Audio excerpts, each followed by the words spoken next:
Today, chill day, chill day. Relax. Watching movie on my phone. Ang ganda ng movie.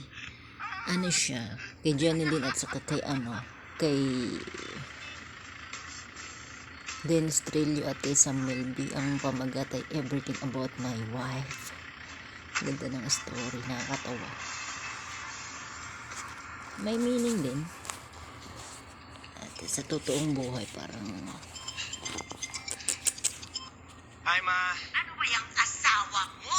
Kung ano-anong pinagsasabi sa tablet? Nakahiya! Alam mo kahit kailan talaga hindi ko gusto yan. Atay. Kaya niyo na, Ma. Kakausapin ko na lang. Uy, dapat lang. No, magsabihan mo. Ikaw kasi ang lalaki na naman. Hi, Ma. mga babae talakitak.